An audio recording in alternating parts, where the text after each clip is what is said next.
finish the speech, and I meet, right there, was sitting at the first table, who comes over to thank me, Dr. David Pelkowitz.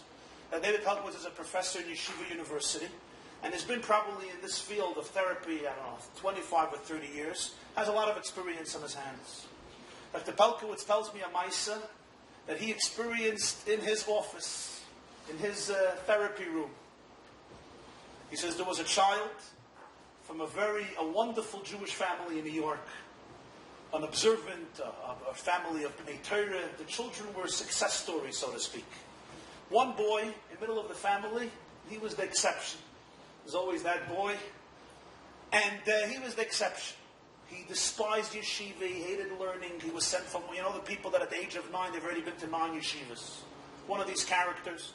You've been everywhere. By the time you're bar mitzvah, you've been around the block 319 times.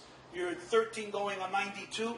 He was one of these boys. And finally he was 15 or 16 and he had enough with the system. And he said, I'm not going back to this place. It's not for me. I'm wasting my time. His father was very, very upset. Who does he send him to? Sends him to Dr. Pelkowitz. Dr. Pelkowitz tells me, he says, he comes into my office, we start talking. I right away fall in love with him. He's a great kid. His father described him as mamish, makish like suha batayra, one of these worst situations. He's a great kid. He's fun, he's smart, he's interesting, he's kind, he's sensitive. Sometimes the most sensitive, if you'll take a look a little bit, you'll see the most sensitive kids are the ones that often have the most challenges in this area because they see through everything. They can't tolerate hypocrisy, they can't tolerate corruption, they can't tolerate lies and deception, and they're also made for greatness. When you're made for greatness, you are stifled by mediocrity. Remember that. And you understood? So what happens is, he tells me, I fall in love with this boy. I love this kid, and we start meeting each other and seeing each other, and he says, I have a feeling that we have to bring in the whole family. And I ask the father, the mother, I say, can you bring in the whole family for therapy? One session. And if there's grandparents alive, I want them to come too. See, Dr. Pelkowitz, who ever heard bringing a Zayd and a Bub into therapy? Before the Mulchama, there was no such a thing as therapy. They never heard of it. It was Masazay Meshuggah. He said, I had an inkling that they all have to be there. And he brought them in. He tells me the boy comes in, his father, his mother, all of his siblings. And there was a Zayda and a Baba, the father's father, who were survivors from that generation. And we're sitting there. I turn to the father and I say, no, let's hear. And the father, he says, I'll be very honest, I look at my children. They're such gewaldige children. Look at this one. He's a Rosh Yeshiva. He's a Magid Shia.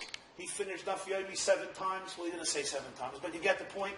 He finished Daf Yomi. He gives a Shia in Daf Yomi. He gives a Shia in Mishnah Brura. He's opening a koilel. He's going to be in koilel his whole life. He already is Machabas Svarim. He's almost a Baki in Shas.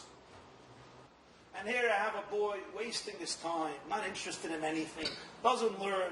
It's heartbreaking. It's heartbreaking for him. It's heartbreaking for us. And the father is discussing his heartache and lack of nachas from this child. Always runs around, doesn't listen. The grandfather turns to his son and says, let me speak. Stands up and he turns to his son, the father, and he says, have you learned nothing from that which I told you when you were a youngster? Did you forget? Are you so clueless? Did you not understand? And he turns to the family and he says, let me tell you a little bit. Let me tell you a little bit about my life. I grew up in Poland. All of my siblings were very successful. In the sense, they were all steiging away in yeshiva in Poland. I was the disaster of the family. I was the black sheep of the family. I would go from here to here. I was always involved in something else. I had no sitzfleisch. I couldn't sit in one place. And I started to see what's going on.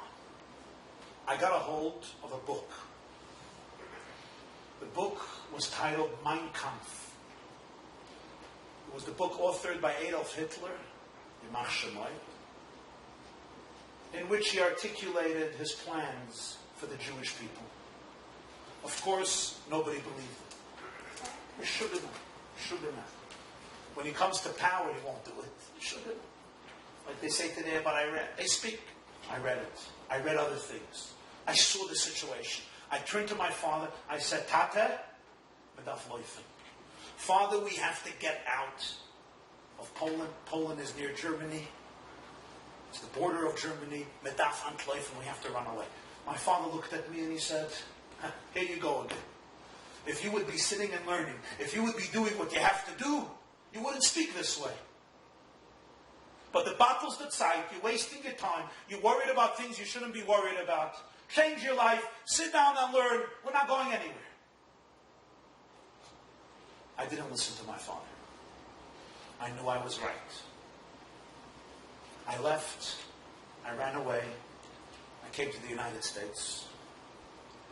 I'm the only survivor of my family. Not one survived. Not my parents, not my siblings, not their children. Turned to his family and he said, you're all here today because of who I was, because of my nature, because of my character. And then he pointed to the grandson and he said, and you are just like me. You are me. You have my soul. You have my mind. He looked at his son and he said, don't denigrate this child. Every child has his or her unique soul and journey. Celebrate every child for who they are. Maximize their potentials. Challenge them to the fullest. But don't denigrate this child. Because you're here today only because of such a child who ran away. Dr. Pelkowitz tells me, he said, Rabbi Jacobson, I was sitting there, tears streaming down my eyes. I was stunned. I say, how long ago did this happen? Around 20 years ago. I say, what's the follow-up to the story? He looks at me. He says, the grandfather was a very wealthy Jew. He built a beautiful company. Today, that grandson runs the whole company and all of his brothers work for him. He runs the whole maracha and they all work for him. Now, of course, heaven forbid, this is not saying that that child who's destined to live a life completely dedicated to learning, limud HaTorah, narvotzas HaTorah, shouldn't be cultivated in the most maximum and blessed way. But it does mean what Reb Shimon is telling you, chas v'sholem, to take the chayirah, look at the chayirah and say, you need to be eliminated, turned into ashes. I want a new Metzias. He said, no. Mashbisim shalai aziku. Channel it, harness it, reorient it, but transform it. Don't obliterate it. Don't destroy it.